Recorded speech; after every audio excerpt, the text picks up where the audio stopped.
안녕하세요. 요 며칠 영상을 못 올렸는데요. 쉬고 또 쉬었습니다. 회복이 되었다 싶어도 그렇지가 않네요. 의사 선생님과 상담 후 리뷰는 다음에 올려드리려고 하는데요. 너무 많은 걸 하려고 하지 마라. 중요한 것만 하고 쉬라고 조언해 주셨습니다. 계속 머릿속에 되새기고 있고요. 그런데 저는 중요한 것조차 못하고 그냥 쉬고 있네요.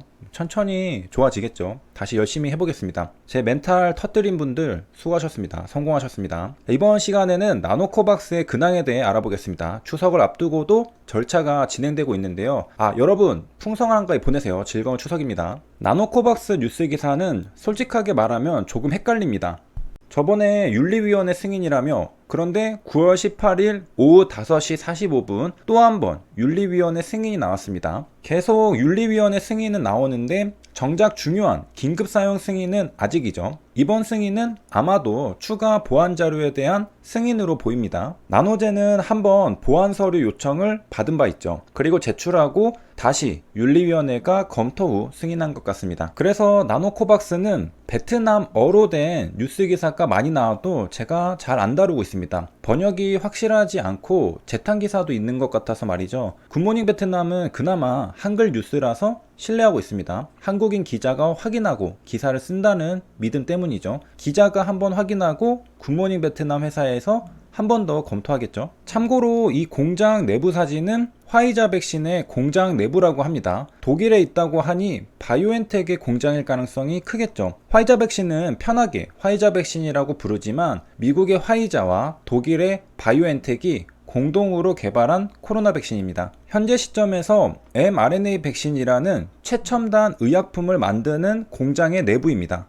현재 베트남은 무엇을 하고 있을까? 나노코박스 말고 밀고 있는 백신이 하나 더 생겼습니다. 바로 코비박입니다. 얼마 전부터 베트남 뉴스 기사에서 코비박도 함께 언급되는 걸 볼 수 있는데요. 이렇게 베트남은 두 개의 백신 후보가 있다고 말합니다. 나노코박스가 가장 개발 진행 속도가 빠르고요. 베트남은 2021년 말까지 최소 한 개의 코로나 백신을 유통시키려고 하죠. 나노코박스를 말하는 것이겠습니다. 9월 18일에 국립생체의학연구윤리심의회라는 굉장히 길고 복잡한 심의회가 회의를 열어서 평가했습니다. 그 결과가 아까 우리가 본 9월 18일 오후 5시 45분에 나온 결과로 보이죠. 여기에서는 국립생물의학연구윤리위원회라고 합니다. 이게 단어가 같은 걸 지칭하는 것 같은데 번역이라서 그렇습니다. 그래서 헷갈리고 어려운 것이죠. 그래서 그 의미 전달이 명확하지가 않습니다. 모든 것의 시작은 용어 정리부터 시작인데요. 용어가 명확하지 않으니까 어느 기관을 지칭하는지,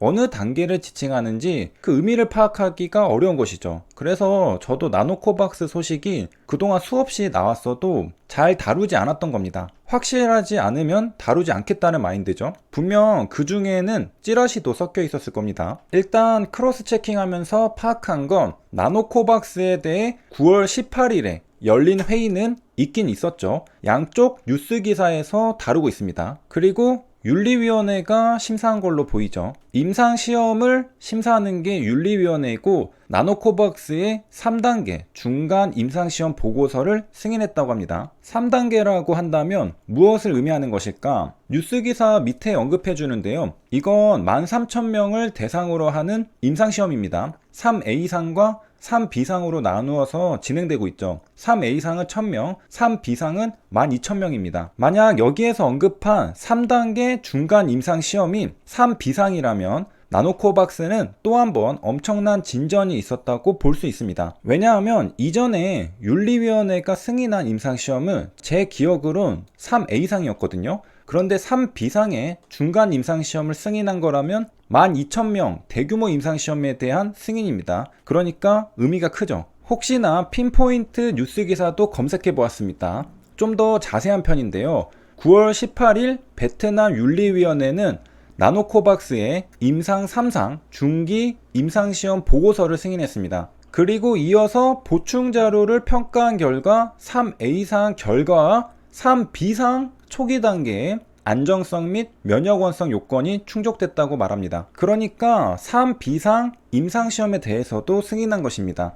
한 발 나아간 겁니다. 그러니까 정리하면요, 제가 처음에 추측한 것은 보안 서류에 대한 승인이었습니다. 맞죠? 여기 보면 베트남 윤리위원회는 보충 자료를 평가한 결과라고 합니다. 나노젠이 제출한 보안 서류를 받아서 검토한 것이죠. 그 결과 3A상 결과에 대해서 요건이 충족됐다고 한 것입니다. 3A상은 저번에 승인받았는데 보충 자료도 한 번 더 평가하고 승인한 거죠. 그런데 여기서 끝이 아니었던 것이죠. 바로 3B상에 대한 평가도 진행했습니다. 물론 초기 단계입니다. 아직 임상시험의 기간이 남아 있습니다. 연구기간이 2023년 2월까지니까 전부 끝나려면 시간은 걸리죠. 아직 끝나지는 않았지만 중간 검토는 할 수 있죠. 그래서 검토를 한 겁니다. 3B상은 2021년 7월에 시작한 거니까 현재까지 2달 지났습니다. 그래서 초기 단계라고 말한 것이고요. 그러니까 현재 베트남의 보건부는 나노코박스의 3A상 결과와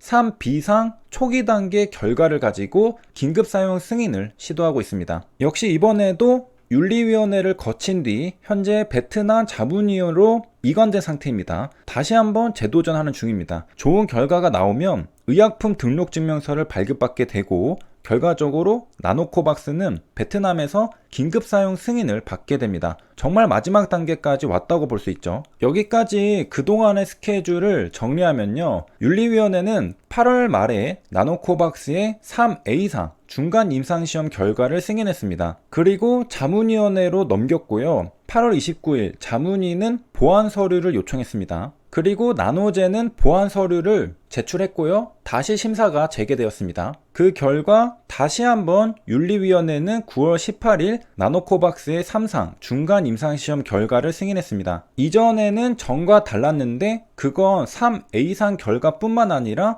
3B상 초기 단계 결과까지 평가했기 때문입니다. 한 단계 진전이 있었고 데이터는 보강되었습니다. 그리고 자문위원회로 이관되어 긴급 사용 승인을 기다리는 중입니다. 참고로 나노코박스는 13,000명을 대상으로 2회 접종을 완료했다고 합니다. 3A상은 물론 3B상도 전부 접종을 완료한 것이죠. 이제 남은 건 시간이 흘러가면서 코로나 감염자가 얼마나 나왔는지 체크하는 일입니다. 동시에 심각한 부작용이 발생했는지도 체크하면서요. 나노젠의 입장에서는 그동안 아무 일 없게 기도하고 싶을 겁니다. 결국 WHO나 FDA 정식 허가를 밟으려면 대규모 임상시험인 3B상이 중요합니다. 그러니까 앞으로 축적될 데이터가 나노코박스에게는 정말 중요한 데이터인 것이죠. 이렇게 해서 이번 시간에는 베트남 나노코박스의 긴급 사용 승인 절차의 진행 과정에 대해 알아보았습니다. 추석이 끝나면 어떤 소식이 나올지 기대가 됩니다. 여기까지 시청해주셔서 감사합니다.